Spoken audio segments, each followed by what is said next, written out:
হাই friends, welcome. মই প্ৰাঞ্জল, মোৰ পিকে চেনেললৈ সকলোকে স্বাগতম জনাইছোঁ। আৰু আজি আমি এই ভিডিঅ'টো আলোচনা কৰিম মেথমেটিক্স অৰ্থাৎ গণিতৰ অতি প্ৰয়োজনীয় কেইটামান কুৱেশ্যন লৈছোঁ মই তাৰে, আৰু আপোনালোকক ভালদৰে বুজাই দিবৰ কাৰণে চেষ্টা কৰিছোঁ কেনেকৈ এইবিলাক অতি খুব কম সময়ৰ ভিতৰত অতি সহজতে সমাধা কৰিব পাৰি। চ' আশা কৰিছোঁ ভিডিঅ'টোৰ জৰিয়তে আপোনালোক উপকৃত হ'ব। আৰু এনেকুৱা ধৰণৰ কুৱেশ্যন আপোনালোকে অসম পুলিচ SI বা কনষ্টেবল এক্সাম বা বিভিন্ন ধৰণৰ অসম চৰকাৰৰ কম্পিটিটিভ এক্সামিনেশ্যনত দেখিবলৈ পাব, বা বিভিন্ন ধৰণৰ এক্সামত এনেকুৱা ধৰণৰ কুৱেশ্যন অহা দেখিবলৈ পোৱা যায়। ঠিক আছে, চ' বলক পলম নকৰি আজি ভিডিঅ'টো আমি আৰম্ভ কৰোঁ। আৰু এইখিনি কথা যিসকলে মোৰ চেনেলটো এতিয়াও ছাবস্ক্ৰাইব কৰা নাই, প্লিজ ছাবস্ক্ৰাইব কৰি দিব চেনেলটো, আৰু যিমান পাৰে সিমান শ্বেয়াৰ কৰিব। ঠিক আছে বন্ধুসকল, আজি প্ৰথম কুৱেশ্যনটো লৈছোঁ, চাই লওক আপোনালোকে। মষ্ট ইম্পৰ্টেণ্ট হয়। ইয়াত কৈছে যে the average of first 50 natural number is. ঠিক আছে, প্ৰথম 50টা নেচাৰেল নাম্বাৰৰ আমাৰ এভাৰেজ উলিয়াব কৈছে অংকটোত। ঠিক আছে, তো মই থুলমূলকৈ এটা কথা কৈ দিছোঁ। এইটো হৈছে যে 1, 2, 3, 4 ইনফিনিটলৈকে এইখিনি হৈছে নেচাৰেল নাম্বাৰ, আৰু আমাক উলিয়াব কৈছে 1, 2, 3, 4 50। ঠিক আছে, ইয়াৰ ভিতৰৰ সংখ্যাখিনি নেচাৰেল আমাক এভাৰেজ উলিয়াব কৈছে। ঠিক আছে, গতিকে এতিয়া আমি কি কৰিব লাগিব, নেচাৰেল নাম্বাৰ এতিয়া প্ৰথম আমি যোগফলটোতো উলিয়াই ল'ব লাগিব না, 1ৰ পৰা 50লৈকে এই সংখ্যাখিনিৰ যোগফলটো উলিয়াই ল'ব লাগিব, তাৰপাছতে আমি তাৰ এভাৰেজ উলিয়াব পাৰিম। চ' সেই যোগফলটো উলিওৱা এটা ফৰ্মুলা আছে, the sum of first 50 natural number is. তো তাৰ ফৰ্মুলাটো হৈছে n × n+1 ডিভাইডেড বাই 2 হৈছে সেইটো ফৰ্মুলা, আৰু n যিটো দেখা পাইছে n হৈছে নাম্বাৰ বুজিছে, অৰ্থাৎ 50। ঠিক আছে, তেতিয়াহ'লে ইয়াত যদি আমি তাৰ ভেলুটো পুট কৰোঁ, কি হ'ব, nৰ ভেলু পুট কৰিলে ইয়াত 50 হ'ব, ব্ৰেকেট 50 + 1 ডিভাইডেড বাই 2, আৰু এইটো যিটো 50 দেখা পাইছে সেইটো 2ৰে যদি কেঞ্চেল কৰোঁ আমি কিমান যাব, 25 বাৰ যাব, আৰু 25 আহিলে ইয়াত ইনটু 51 হ'ল। ঠিক আছে, এতিয়া এইটো যিটো ব্ৰেকেট দেখা পাইছে, অৰ্থাৎ 25টো ইয়াৰ লগত কি হৈ থকা বুজাইছে, পূৰণ হৈ থকা বুজাইছে, আৰু 25ৰ লগত একাউণ্ট পূৰণ কৰিলে কি পাব আপোনালোকে, 1275 পাব। ঠিক আছে, এইটো হৈছে তাৰ ছামটো। ঠিক আছে, অৰ্থাৎ যোগফলটো, সেই সংখ্যাখিনিৰ যোগফল হৈছে 1275। ঠিক আছে, এতিয়ালৈকে আমি এভাৰেজ উলিওৱা নাই। ঠিক আছে, এতেকে আমি যদি এভাৰেজ উলিয়াওঁ, এতিয়া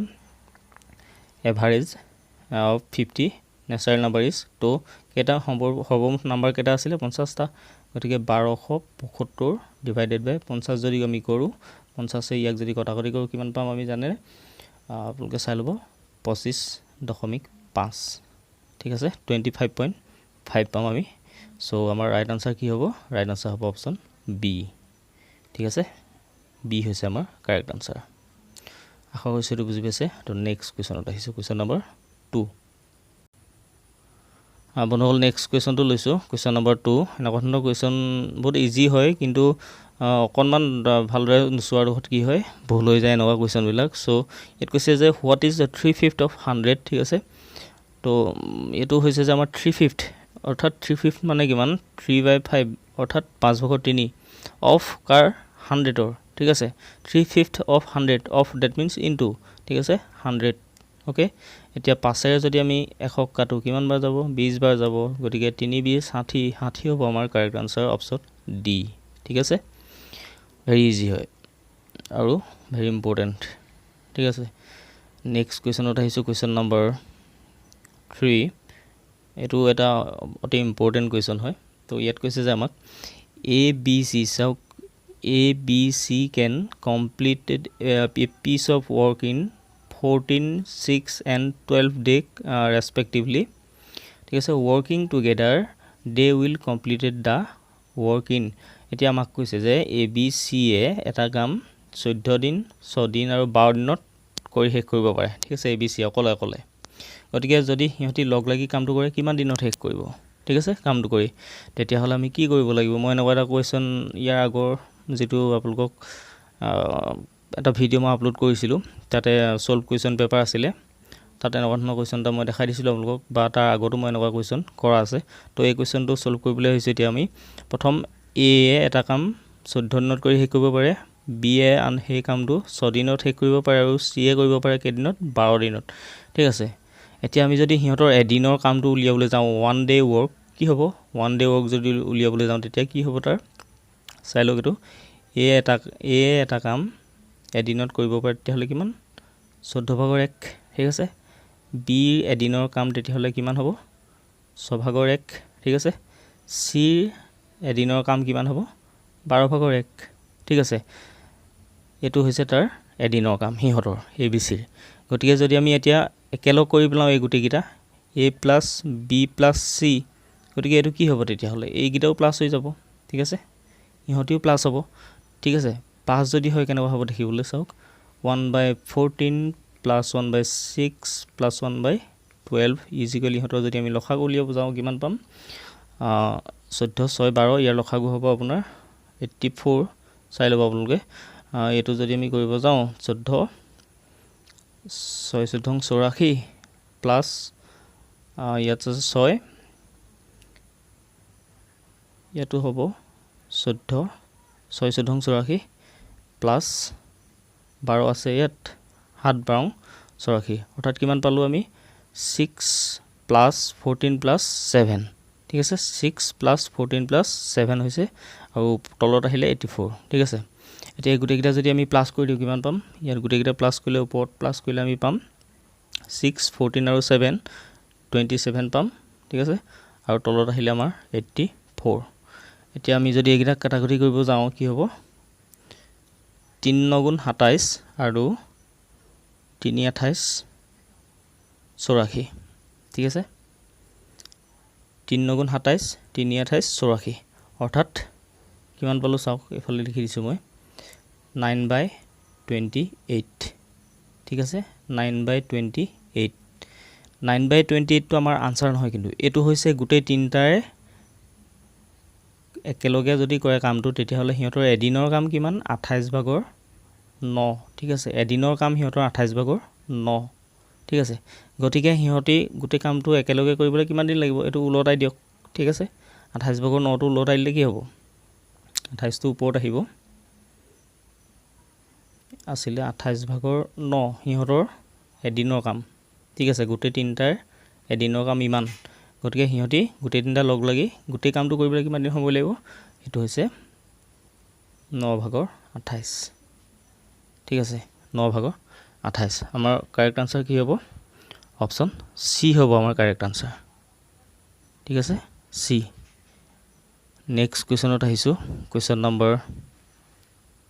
4 ইয়াত কি কৈছে চাওক 4 নম্বৰত ইয়াত কৈছে যে আমাক এ শপকিপাৰ purchase 15 mango for ₹10 and sell them at 10 mangoes for ₹50 does he earn a profit of কিমান profit কৰিলে হেতু আমি উলিয়াব লাগে এই কোৱেশ্চনটো চাই লওক এতিয়া তেতিয়াহলে আমাক যেটো কষ্ট প্ৰাইস দিয়া আছে সিপি কিমান দিয়া আছে কষ্ট প্ৰাইস অফ 15 mango 15টা ম্যাঙ্গোৰ কষ্ট প্ৰাইস আমাক কিমান দিয়া আছে ₹10 ঠিক আছে 10 টকা আৰু সিপি অফ 1 ম্যাঙ্গোৰ কিমান হ'ব তেতিয়াহলে এটা ম্যাঙ্গোৰ কষ্ট প্ৰাইস কিমান হ'ব এটা ম্যাঙ্গোৰ কষ্ট প্ৰাইস উলিয়াবলৈ কি কৰিলে আমি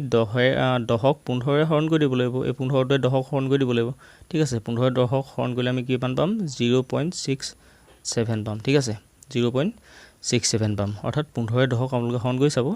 0.67 ঠিক আছে এটো হৈছে তাৰ এটা ম্যাঙ্গোৰ যেটো কষ্ট প্ৰাইস ঠিক আছে তেতিয়া হলে আমাক নেক্সটত কোৱা আছে যে সেলিং প্ৰাইস ঠিক আছে এটো চাওক 10টা ম্যাঙ্গোৰ সেলিং প্ৰাইসটো কিমান দিয়া আছে 15 দিয়া আছে ঠিক আছে গতিকে সিপি এন হয় SP selling price of 10 mango is equal 15 rupees ঠিক আছে গতিকে এসপি অফ 1 mango কিমান হ'ব 10ৰে 15ক হৰণ কৰিব লাগিব 10ৰে 15ক যদি হৰণ কৰে কি হ'ব এটো কাটাকাটি কৰিলে 1.5 হ'ব ঠিক আছে 1.5 rupees এটা পালো আমি কিমান এটা পালো 0.67 আৰু আনটো পালো 1.5 ঠিক আছে এটো হৈছে আমাৰ সিপি কষ্ট প্ৰাইস এটো হৈছে সেলিং প্ৰাইস ঠিক আছে এতিয়া তেতিয়া হলে প্ৰফিট আমি কেনেকৈ লিয়াও প্ৰফিট উলিয়া এটা ফৰ্মুলা হৈছে যে P = অৰ্থাৎ প্ৰফিট সমান সেলিং প্ৰাইস মাইনাস কষ্ট প্ৰাইস ঠিক আছে সেলিং প্ৰাইস যিমান আছিল আপোনাৰ তাৰ পৰা যদি কষ্ট প্ৰাইসটো মাইনাস কৰি দিয়ে তেতিয়া আমি কি পাম তাৰ প্ৰফিটটো পাম গতিকে আমাৰ এসপি কিমান আছিল এসপি আছিল 1.5 আৰু সিপি কিমান আছিল সিপি আছিল 0.67 যদি এটো মাইনাস কৰো আমি পাম 0.67 0.83 ঠিক আছে এটো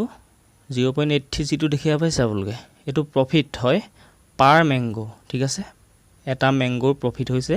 0.83 rupees ঠিক আছে 0.83 rupees এটা ম্যাঙ্গোৰ দাম তেতিয়া হলে 10 টাৰ দাম কিমান হ'ব 10 টাৰ প্ৰফিট কিমান হ'ব ইয়াৰ লগত 10 পূৰণ কৰিলে আমি তাৰ কাৰেক্ট আনসাৰটো পাম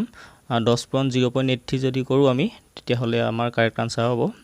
8.3 অৰ্থাৎ অপচন বি হৈছে আমাৰ কাৰেক্ট আনসাৰ আশা কৰিছো বুজি পাইছে তো নেক্সট কোৱেশ্চনত আহিছো কোৱেশ্চন নম্বৰ 5 ইয়াত কৈছে তলত চাৰিটা স্টেটমেন্ট দি থোৱা আছে কোনটো শুদ্ধ আমি ক'ব লাগে which of the following statement is true তলৰ কোনটো স্টেটমেন্ট শুদ্ধ ক'ব লাগে ইয়াৰ প্ৰথম যেটো এক দেখা পাইছে হেতু হৈছে আমাৰ শুদ্ধ 1 is not a prime number ঠিক আছে এক যেটো দেখা পাইছে একটো মৌলিক সংখ্যা নহয় প্ৰাইম নাম্বাৰ দ্যাট মিন্স মৌলিক সংখ্যা নহয়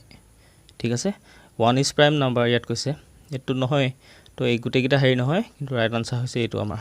তলৰ এই স্টেটমেন্টটো হৈছে শুদ্ধ 1 is not a prime number ঠিক আছে এতিয়া মই থুলমুলকৈ আপোনালোকক এটা বস্তু দেখাই দিছো প্ৰাইম নাম্বাৰ কোনখিনি 1 ৰ পৰা 100 লৈকে প্ৰাইম নাম্বাৰ কেটা আছে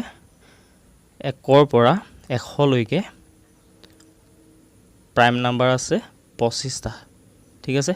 সেই প্ৰাইম নাম্বাৰ 25 টা হৈছে কি চাই লওক 2 3 5 7 11 13 17 19 23 29 31 37 41 43 53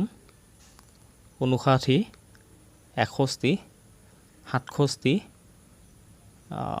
71 73 79 83 আৰু 97 এই 25 টা হৈছে মৌলিক সংখ্যা 1 ৰ পৰা 100 ৰ ভিতৰত ঠিক আছে আপোনাক পৰীক্ষাত সুধিব পাৰে 1 ৰ পৰা 100 লৈকে মৌলিক সংখ্যা কেটা আছে অৰ্থাৎ প্ৰাইম নাম্বাৰ কেটা আছে তেতিয়া আপুনি ডাইৰেক্ট লিখিব 25 টা আৰু হেই যিকিটা আপোনালোকে 25 টা প্ৰাইম নাম্বাৰ এতিয়া মই লিখি দেখালো আপোনালোকক হিহতৰ যোগফল কিমান হ'ব ঠিক আছে আপোনালোকে এইখিনি যোগ কৰিলে কিমান দীঘল হ'ব চাওক এইখিনি যদি গুটেখিনি যোগ কৰিবলৈ যায় তেতিয়াহলে এডৰা হ'বগে ঠিক আছে গতিকে ইয়াৰ যোগফল হৈছে 1060 ঠিক আছে হে 1 ৰ পৰা 100 লৈকে প্ৰাইম নাম্বাৰ গিটা যোগফল হৈছে ইমান ঠিক আছে যদি গড় উলিয়াবলৈ দিয়ে তেতিয়াহলে এটোক 100 এ হৰণ কৰি দিব ঠিক আছে সৰি 100 হৰণ কৰিলে নহব 25 এ হৰণ কৰিব লাগিব ওকে তো নেক্সট কোৱেশ্চনত আহিছো কোৱেশ্চন নম্বৰ 6 এটো এটা ইম্পৰ্টেন্ট হয় কিন্তু বহুত ইজি হয় ঠিক আছে ইয়াত আমাক কি কৈছে চাওক এতিয়া 6 নম্বৰ কোৱেশ্চনটোত 6 নম্বৰত কৈছে যে 20% of 2 is equal to ঠিক আছে 20% of 2 বাকিখিনি বাদ দিয়ক 20% of 2 that means কি 20% মানে কিমান 100 ভাগৰ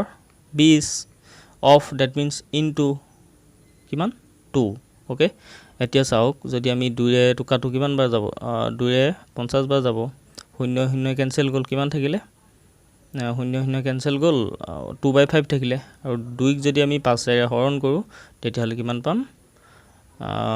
0.4 পাম ঠিক আছে 0.4 পাম আৰু 0.4 টো কেনেকৈ বল দেখাইছে মই 2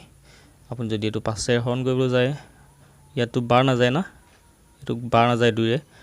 2 ক বাৰ না যায় গতিকে আমি দশমিক দিলো দশমিক দিলে ইয়াত 0 আহিব 5 4 গুণ 20 অৰ্থাৎ 0.4 হৈছে আমাৰ কাৰেক্ট আনসাৰ দশমিকৰ আগত আমি 0 টা লিখো ঠিক আছে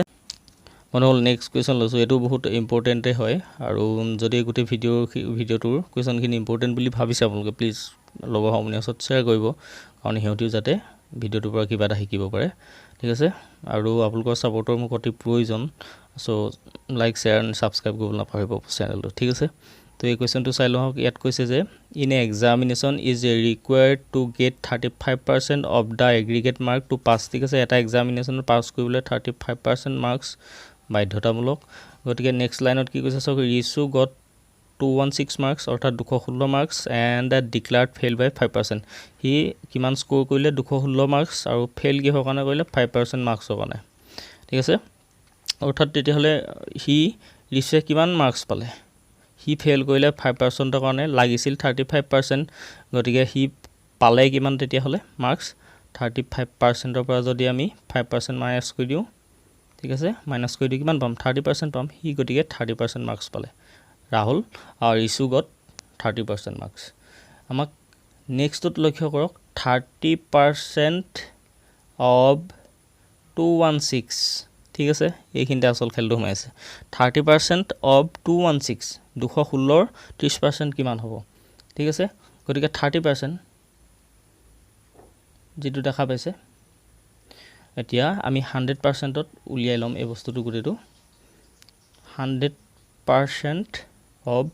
মাৰ্কছ ইজ ইকুৱেল কিমান হ'ব 216 হ'ব, ডিভাইডেড বাই 30 হ'ব, ইনটু কিমান হ'ব 100 হ'ব। ক্লিয়াৰ 100%ৰ কাৰণে, গতিকে সি পাছ কৰিবৰ কাৰণেতো 100%ই পাব লাগিছিলে। অ'কে, চ' আমি এতিয়া এইটো যদি কটাকটি কৰোঁ 0 0 কেঞ্চেল গ'ল, ঠিক আছে।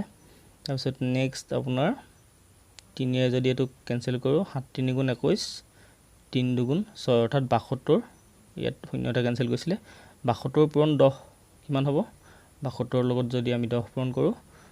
720 পাম, ঠিক আছে, 720 হ'ব আমাৰ কাৰেক্ট আনচাৰ, অপশ্যন বি, ঠিক আছে। আশা কৰিছোঁ এইটো বুজি পাইছে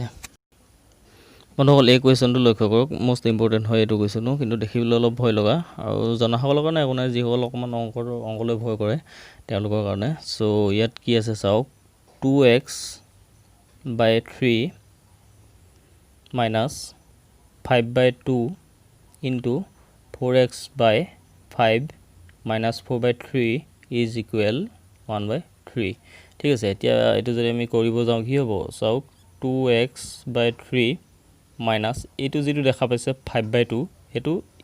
ইহঁত দুইটাৰ লগতে কি হৈ আছে পূৰণ হৈ আছে। অ'কে, চ' আমি এনেকৈ কৰিব নোৱাৰোঁ নে, এইটো 5/2 ইনটু 4x বাই 5, অ'কে। এতিয়া চাওক, যিহেতু ইহঁত এই প্ৰথম এইটোৰ লগত পূৰণ কৰিছোঁ, নেক্সট ষ্টেপটোত আমি কাৰ লগত পূৰণ কৰিব লাগিব, ইয়াৰ লগত পূৰণ কৰিব লাগিব। গতিকে কি হ'ব, মাজত মাইনাছ আছে, 5/2ৰ আগত মাইনাছ আছে, গতিকে মাইনাছে মাইনাছে প্লাছ হ'ব, ইয়াত প্লাছ বহিব, 5/2 ইনটু 4/3 হ'ব ইজ ইকুৱেল 1/3। অ'কে, এইখিনিলৈকে ক্লিয়াৰ। এতিয়া চাওক 5 5 কেঞ্চেল গ'ল, 2 2 4 কেঞ্চেল গ'লে কি হ'ব 2 2 গুণ 4, আৰু ইয়াত 2 2 গুণ 4 হ'ল। চ' আমাক দেখিবলৈ কেনেকুৱা হ'ব এতিয়া 2x বাই 3 মাইনাছ, ইয়াত কি থাকিলে টুৱাইছ এক্স থাকিলে, টুৱাইছ এক্স প্লাছ ইয়াত কি হ'ব 5 2 গুণ 10, 10/3 হ'ব ইজ ইকুৱেল 1/3। অ'কে, এতিয়া যদি আমি ইয়াৰ এই গোটেইকেইটা লসাগু উলিয়াব যাওঁ কি হ'ব তেতিয়া 3 আৰু 3 3 হ'ব, 3 গুণ 3 হ'ল, ইয়াত কিমান থাকিব তেতিয়া, ইয়াত থাকিব আমাৰ 4, অ'কে, 2x থাকিব, 2x মাইনাছ ইয়াত তলত একো নাই মানে একেটা আছে, গতিকে 1 3খন গ'লে 3 হ'ল, 3 2 গুণ 6 হ'ল, 6x, অ'কে, প্লাছ 3 গুণ 3 10, এইখিনিকে ক্লিয়াৰ ইজ ইকুৱেল 1/3, ঠিক আছে। চ' এইখিনিলৈকে বুজি পাইছে, যদি পোৱা নাই মই আপোনালোকক কমেণ্টত পিন কৰি এইটো দি দিম, কৰি পেলাই আপোনালোকে চাই ল'ব। এতিয়া নেক্সট ষ্টেপটোত চাওক আমি কি কৰিম, এইখিনিলৈকেতো কৰিলোঁ আমি, twice x minus 6x plus 10 divided by 3 is equal 1/3, এইখিনিলৈকে কৰিলোঁ। নেক্সট এতিয়া এইটো ষ্টেপত চাওক, ইয়াত আছে প্লাছ মাইনাছ, ইয়াত আছে একো নাই মানে হৈছে প্লাছ আছে, টুৱাইছ এক্সৰ আগত একো নাই মানে প্লাছ এটা আছে, 6xৰ আগত কি আছে মাইনাছ আছে, গতিকে ইয়াত আছে এক্স, ইয়াত আছে এক্স, গতিকে প্লাছে মাইনাছে আমি কি কৰিম মাইনাছ কৰিম, 6ৰ পৰা 2টা গ'লে কি হ'ব 4টা থাকিব, 4x, অৰ্থাৎ কিন্তু ডাঙৰ সংখ্যাটোৰ আগত কি আছে মাইনাছ আছে, গতিকে ইয়াত মাইনাছ বহিব, প্লাছ 10 হ'ল ডিভাইডেড বাই 3 ইজ ইকুৱেল 1/3। এতিয়া আমি এইকেইটা ক্ৰছ মাল্টিপ্লিকেশ্যন কৰিম, এইটোৱে এইটোক পূৰণ কৰিম, এইটোৱে এইটোক পূৰণ কৰিম। অ'কে,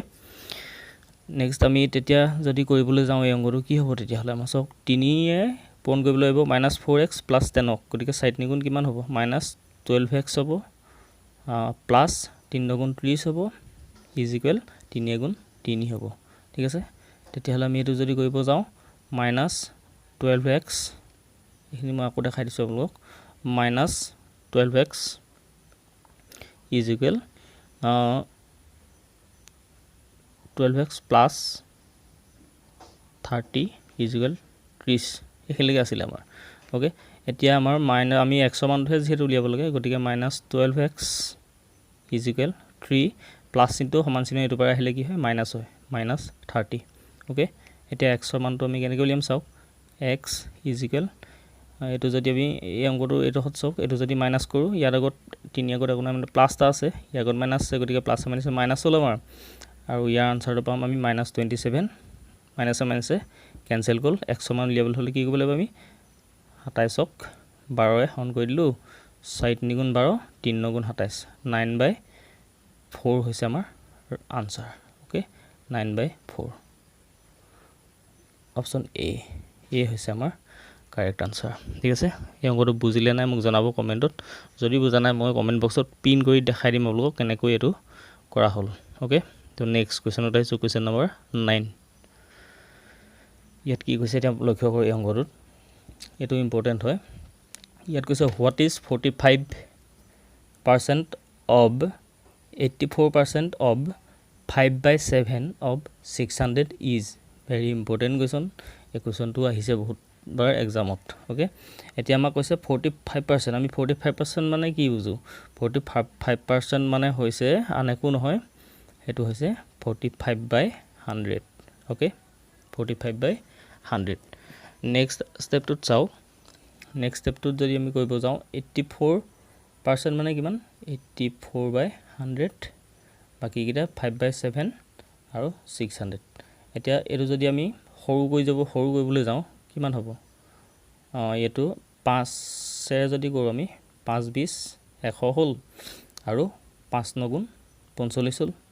ঠিক আছে 5 9 গুণ 45 হ'ল নেক্সট ষ্টেপটোত যদি কৰিব যাওঁ 2 50 100 2 50 100 2 42 বাৰ যাব এইটো 2 42 কিমান হ'ব 84 হ'ব ওকে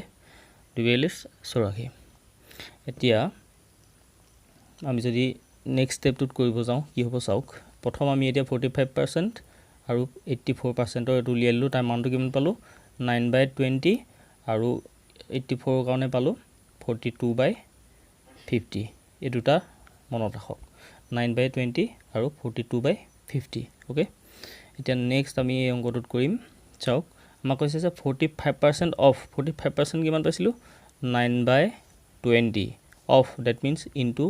84ৰ কাৰণে কিমান পাইছিলোঁ 42/50 পাইছিলোঁ ঠিক আছে of that means into 5/7 of into 600 okay এতিয়া চাওক 0 0 কেনচেল গ'ল 0 0 ইয়াত কেনচেল গ'ল ইয়াত 5 5 কেনচেল গ'ল আৰু কিমান যাব কেনচেল 2 আছিলে 2 3 বাৰ গ'ল 2 3 গুণ 6 আকৌ 7 যদি হৰণ কৰিব যাওঁ আমি 7 6 গুণ 42 ওকে গতিকে এতিয়া আমাৰ আনচাৰ কি হ'ব 9 × 6 ইনটু কিমান হ'ব 3 হ'ব 9 × 6 × 3 এতিয়া আমি যদি এইটো কৰিব যাওঁ 3 9 গুণ 27 27 × 6 ইকুৱেল 27ৰ লগত যদি 6 পূৰণ কৰোঁ আমি কিমান পাম 162 আমাৰ ৰাইট আনচাৰ হ'ব অপশ্যন এ ওকে 162 হৈছে আমাৰ কাৰেক্ট আনচাৰ আশা কৰিছিলোঁ বুজি পাইছে আকৌ একবাৰ দেখাই দিছোঁ মই 45% মানে হৈছে 9/20 অফ ডেট মিনছ পূৰণ 84 মানে কিমান পাইছিলোঁ 42/50 পাইছিলোঁ অফ ডেট মিনছ পূৰণ ঠিক আছে 5/7 এইটো কৰিবই নালাগে আমাক পাৰ্চেণ্টেজত নাই 5/7 তাৰপিছত অফ ডেট মিনছ ইনটু আৰু 600 এইটো যদি এনেকৈ কাটাকুটি কৰে গোটেইকেইটা তেতিয়াহ'লে পাব কিমান 162 অপশ্যন এ হৈছে আমাৰ কাৰেক্ট আনচাৰ বন্ধুসকল এই কুৱেশ্যনটো চাওক অকণমান দীঘলীয়া দেখিছে কিন্তু ভয় লাগিবলগীয়া এইটো একো নাই একেবাৰে ইজি হয় কাৰণ দেখিবলৈহে দীঘল কৰোঁতে একেবাৰে সৰু দেখা পাব আপোনালোকে ইয়াত কৈছে the present age of ABC আৰ ৰেচিঅ' আমাক ৰেচিঅ'টো কিমান দি আছে 8:14:22 দি আছে প্ৰেজেণ্ট এজ অফ A:B:C ঠিক আছে A:B:C প্ৰেজেণ্ট এজ দি আছে ইমাক 8:14:22 দিয়া আছে অ'কে ৰেচপেক্টিভলি নেক্সট কৈছে B:C:D কিমান দিয়া আছে 21:33:44 এইটো হৈছে এজ ৰেচিঅ'টো B:C:D কাৰণে অ'কে আমাক নেক্সট সুধিছে যে ABCD গোটেই তিনিটাৰ ৰেচিঅ' কিমান হ'ব A:B:C:D এজ ৰেচিঅ'টো আমাক উলিয়াব দিছে এতিয়া এইটো বিশেষ একো নাই মই অলপ এইটো সৰু কৰিছোঁ এতিয়া চাওক প্ৰথমে আমি কি কৰিব লাগিব a is to b is to c আমাক তাৰ ৰেচিও দিয়া আছিলে 8:14:22 ঠিক আছে এতিয়া আমি যদি ইয়াত চাওক ইয়াত যদি আমি 2 এটা কমন লওঁ তেতিয়াহলে নেক্সটত কি হ'ব 2 4 গুণ 8 আহিব is to 2 7 গুণ মানে সৰু কৰি পেলাইছো আমি ঠিক আছে 2 7 গুণ 14 আহিব আৰু 2 11 12 আহিব যেহেতু 2 ৰে গুটেকেটাকে মাল্টিপ্লাই হয় ওকে তেতিয়াহলে abc ৰেচিওটো আমি সৰু কৰি পেলালো কিমান হ'ল 7:4:7:12 হ'ল এখলৈকে ক্লিয়াৰ কিমান পালো 4:7:12 abc ৰেচিও নেক্সট লাইনত যদি আমি চাব যাও b is to c is to d কাৰণে আমাক কিমান দিয়া আছে 21 এটো দেখা পাইছে 21:33:44 এতিয়া ইয়াতো যদি আমি 3 ৰে মাল্টিপ্লাই কৰিব যাও 3 ৰে মাল্টিপ্লাই কৰো কিমান হ'ব 3 7 গুণ 21 3 11 33 44 ক না যায় গতিকে আমি কি কৰিম 44/3 হিচাপে ৰাখি দিম এখলৈকে ক্লিয়াৰ abc কাৰণে আমি ৰেচিওটো আমি কি কৰিলো সৰু কৰিলো আমাৰ কিমান হ'ল 4:7:12 হ'ল bcd কাৰণে আমাৰ কিমান পালো 21:33:44/3 হ'ল ওকে নেক্সট এতিয়া আমি উলিয়াব লাগে abcd ৰেচিওটো ওকে এতিয়া মই এখিনিটা আকৌ লিখি দিছো সৰুকে যেহেতু অটৰাই পেলাবলগীয়া হ'ল এতিয়া আমি সৰু কৰাৰ পৰা লিখিছো হা সৰু কৰোতে কি হৈছিল আমাৰ 4:7:11 হৈছিল নেক্সট এটো ab c কাৰণে আৰু bcd কাৰণে হৈছিল আমাৰ 7:11 কিমান হৈছিল 44/3 হৈছিল ওকে এতিয়া এটোত লক্ষ্য কৰক এটো 7 হা ইয়াত আছে আমাৰ 7:11 ইয়াতো আছে আমাৰ 7:11 অৰ্থাৎ এই দুইটা আমি এটা কৰি লিখিব পাৰো অৰ্থাৎ কি হ'ব চাওক 44 অৰ্থাৎ a b c d ৰেচিওটো আমি উলিয়াবলৈ গলে কেনেকুৱা হ'ব এই দুটা যেহেতু একে আছে কমন লম গতিকে 4 টো ইয়াত আহিলে 4:7:11 44/3 আহি গল ইয়াত গতিকে আমি এই 3 টো আঁতৰাব লাগিব গতিকে 3 এটা ইয়াত কি কৰক মাল্টিপ্লাই কৰি দিয়ক 3 এটা যদি আমি মাল্টিপ্লাই কৰো অৰ্থাৎ পূৰণ কৰি দিও কি হ'ব 4 × 12 হ'ল 4 × 12 হ'ল 7 3 × 21 হ'ল 3 11 33 হ'ল আৰু এটো 3 3 কেনসেল হ'ল কিমান থাকিলে 44 অৰ্থাৎ 12 21 33 44 12 21 33 44 অৰ্থাৎ কোৱেশ্চন নম্বৰ অপচন নম্বৰ এ হৈছে আমাৰ কাৰেক্ট আনসাৰ আশা কৰিছো এটো বুজি পাইছে সো বন্ধুসকল এই 10টাই আছিল অতি প্ৰয়োজনীয় কোৱেশ্চন ম্যাথমেটিক্সৰ তো মই আপোনালোকক দেখালো কেনেকৈ খুব সহজতে এইবিলাক সলভ কৰিব পাৰি আৰু যেহেতু অসম চৰকাৰ যিকোনো ধৰণৰ কম্পিটিটিভ এক্সামিনেশনত 100 মাৰ্কছৰ কাৰণে 3 আৱাৰ্স দিয়ে 2 আৱাৰ্স দিয়ে গতিকে এই সময়খিনি আমাৰ কাৰণে যথেষ্ট হয় কাৰণ 120 মিনিট দিয়ে ঠিক আছে সেন্ট্ৰেল গভৰ্ণমেন্টৰ যিবিলাক হয় জব তো তাত দিয়ে আপোনাৰ 120 মিনিটস অনলি ঠিক আছে 2 ঘণ্টা 2 আৱাৰ্স এই 2 ঘণ্টা সময়ৰ ভিতৰত আমি এইখিনি সলভ কৰিব লাগে ঠিক আছে কিন্তু ইয়াত আমাক বহুত সময় দিয়া যায় গতিকে এই এনেকুৱা অংক আপোনালোকক ট্ৰেডিশনাল মেথডত সলভ কৰিবলৈ ইমান প্ৰবলেম নহব সময়ৰ অভাৱ নহব সো আশা কৰিছো ভিডিওটো জৰিয়তে আপোনালোক উপকৃত হৈছে যদি ভিডিওটো ভাল লাগিছে প্লিজ লাইক শেয়াৰ কমেন্ট কৰিব আৰু যিসকল নতুন প্লিজ সাবস্ক্ৰাইব কৰিবলৈ নাপাহৰিব thank you thanks for watching